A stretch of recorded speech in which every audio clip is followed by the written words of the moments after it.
I may be biased, but I think just about everything we do here in the studio is fun. But I'm excited today because I get to do something I haven't actually done before.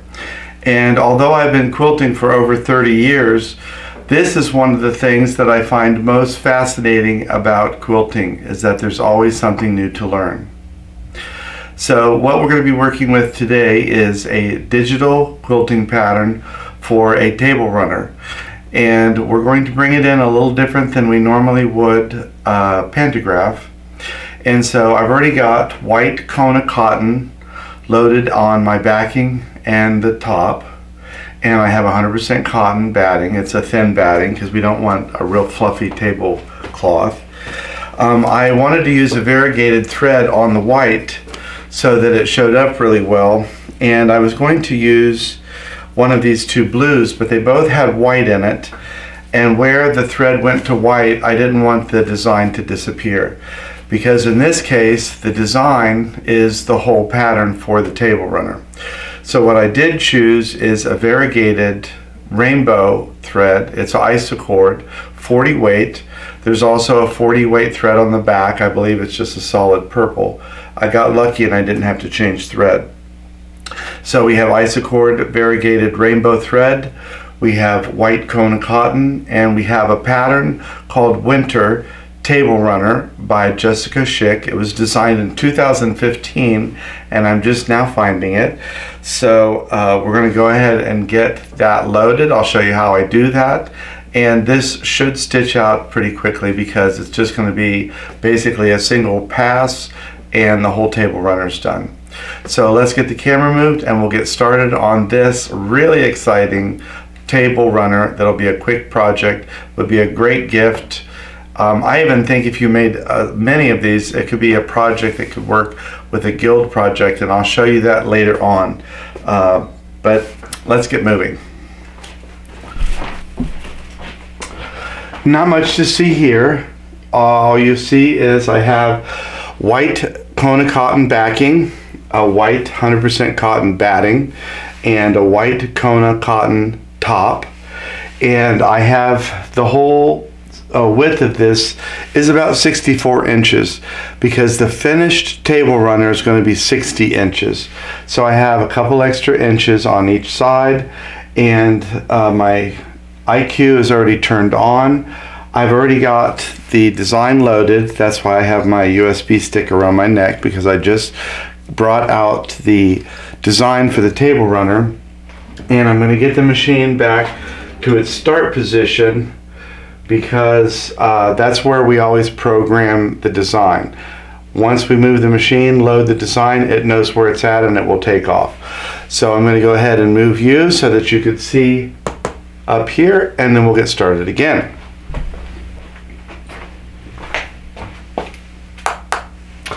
We are at our IntelliQuilter main menu, and this is where I'm going to tell the program what it is that I want to do today. So I'm going to design Sew Quilt. I'm going to start new. Do I want to, I already have a work in progress. That was whatever I was working on. Do I want to replace it? Yes. Am I sure? Yes. Do I want to reset my clock? Yes. And normally at this point, I would input pantograph because that would do an edge-to-edge design. But when you select pantograph, it's always going to ask you for even and odd rows. And this design is only a single pass. So we're going to enter this in as a block pattern. And I'm going to enter the rectangle manually, even though I could just measure it on the quilt because I have the space. I know the size that I want it to shoot for, so I'm going to go ahead and input that directly. And I will say that I got this information from the website. When you look at this design down in the details, it says 20 by 60 is the size of the table runner. So that's what I'm going to input. My width is going to be 60, so I'm going to hit 60, enter. My height is going to be 20.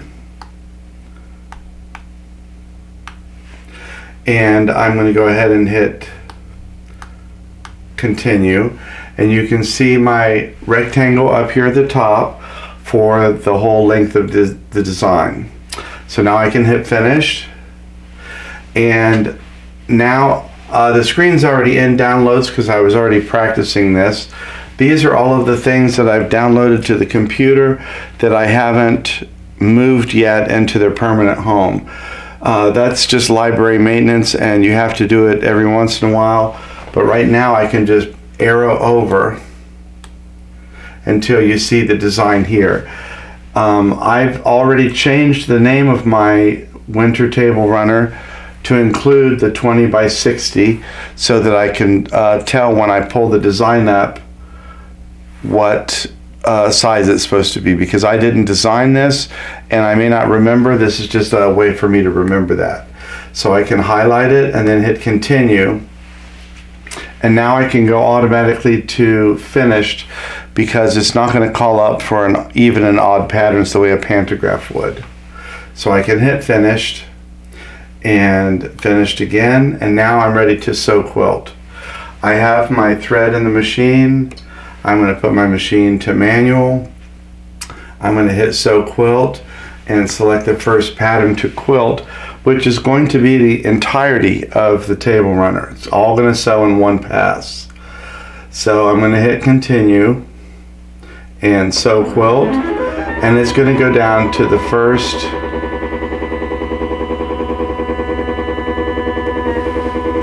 part that it's going to sew, its starting point, and then I can go ahead and clip the threads and push the start button. Because this design, well, the table runner is 20 inches wide. I don't have 20 inches of throat space, but the actual design is only going to sew out a little over 18 inches, which I'm fine. So once I got over to the start point, I checked the size of the design and I realized that I needed to roll the quilt up a little bit to make sure I was maximizing the usage of my throat space. And then I hit start, and I've just done a part of this circle on this end. You'll see that in just a second. But I've already hit start. So I hit stop and paused so I could get my lights on in the right place. And now after I move the camera again even closer so you can see the whole thing stitch out, then I'm going to start again and I'll lower the volume so the machine doesn't make so much noise. And it's a funny thing because when I'm here in front of the machine, it doesn't seem that loud to me, but when I'm editing the video, it always seems much louder, which I always find a little bit odd. So I've started to try and reduce the volume in that segment of the clip. So I'm going to bring the camera in and tighten the focus of it so you can see the design stitch out, and then I'll hit the start button.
Okay, it did the outline of the table runner, and we cut threads and we came back to our starting point, which is going to be right at the tip of the snowman's scarf. So I'm going to hit start again, and then we'll get started with the actual design of the table runner.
Okay, we're at the end of the main design. So this is stop number 2. So we had the outer circle of the table runner, or oval I should say. Outer oval of the table runner was number 1. Number 2 was the whole body of the design. So I'll cut the threads and move, well, the machine will move to the final start position, which is going to be about 1/4 of an inch echo of the actual size of the table runner.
Okay, that completes the entirety of the table runner.